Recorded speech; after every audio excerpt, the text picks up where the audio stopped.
కజ్జికాయలు ఎలా చేయాలో ప్రాసెస్లోకి అయితే వెళ్ళిపోదాం. ఈ కప్పుతో 2 కప్పులు మైదా పిండి తీసుకున్నాను. పైన కొంచెం క్రిస్పీగా రావడానికి పెద్ద స్పూను బియ్యం పిండి, అలాగే కొద్దిగా సాల్ట్. ఈ మూడింటిని బాగా కలిపి ఇందులో కొద్దిగా వాటర్ పోసుకొని మనం చపాతీ పిండి ఎలా చేసుకుంటామో ఆ విధంగా చపాతీ పిండిలా కలుపుకోవాలి. ఇలా కలిపేసిన తర్వాత ఈ ముద్దనైతే మనం మూత పెట్టి అరగంట అలా ఉంచేద్దాం. తర్వాత నెక్స్ట్ ప్రాసెస్లోకి అయితే వెళ్ళిపోదాం. 3 కొబ్బరికాయలు ఇవి.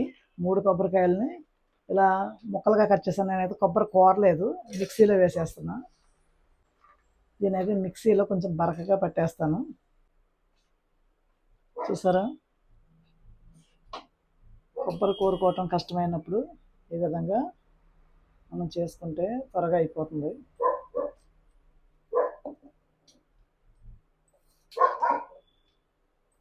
కొబ్బరిని బెల్లం వేసి స్టవ్ మీద పెడతాం. ఇది పాకం పట్టిన తర్వాత దీన్ని వేరే దానికి కూడా యూజ్ చేసుకోవచ్చు. చిన్న చిన్న ముక్కలు దంచుతున్నా అంటే పాకం పెడితే కరిగిపోతుంది. ఇప్పుడు దీన్ని ఇలా పాకంలో వేస్తే వెంటనే కూడా కరిగిపోతుంది. దీంట్లో కొద్దిగా వాటర్ పాకం రావటానికి.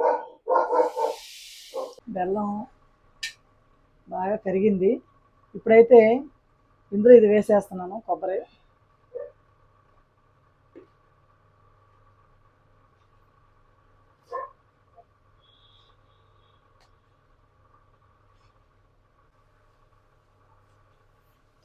ఇందులో ఉన్న వాటర్ మొత్తం పోయి దాంతో దగ్గర పట్టడానికి ఒక 15 నిమిషాలైనా పడుతుంది.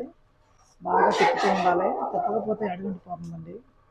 అందుకని దీన్ని కంటిన్యూస్గా తిప్పుతూ ఉండాలి. చూసారా, ఇది దగ్గరకు అవటానికి 15 నిమిషాలు పైనే పట్టింది. కజ్జికాయ కోసం చపాతీ మీద తయారు చేద్దాం. ఇలా ఈ స్టఫ్ని అయితే ఇందులో పెట్టేద్దాం. చక్కగా సాఫ్ట్గా అయితే అయ్యింది. ఇలా అన్నీ కూడా చిన్న చిన్న బాల్స్ లాగా రెడీ చేసుకుని పూరి ఎలా చేసుకుంటాం అలా ఒత్తుకోవాలి.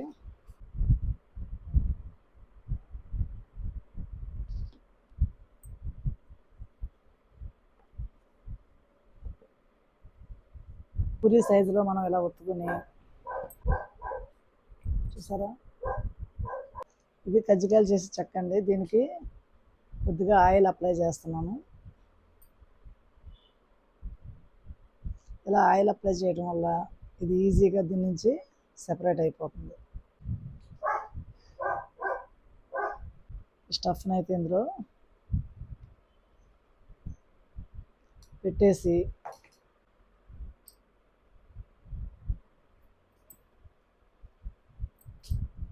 దీని చుట్టూ కూడా ఆయిల్ కానీ లేదా వాటర్ కానీ తడిపి ఈ విధంగా ప్రెస్ చేయటమే.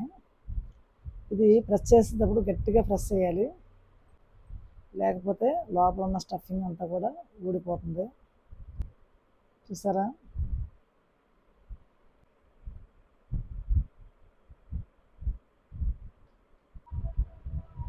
ఇలా ఒక్కొక్కటిని ప్రిపేర్ చేసుకుని మొత్తం అయిన తర్వాత మనమైతే ఆయిల్లో డీప్ ఫ్రై చేద్దాం. ఆయిల్ అయితే బాగా హీట్ ఎక్కింది. ఇప్పుడైతే ఒక్కొక్కటి ఇందులో వేసేద్దాం.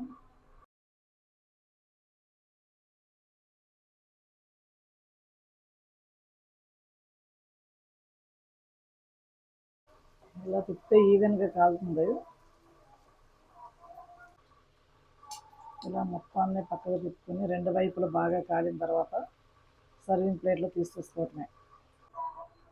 ఫ్రై అయితే అయిపోయినాయి, ప్లేట్లో తీసేసుకుందాం.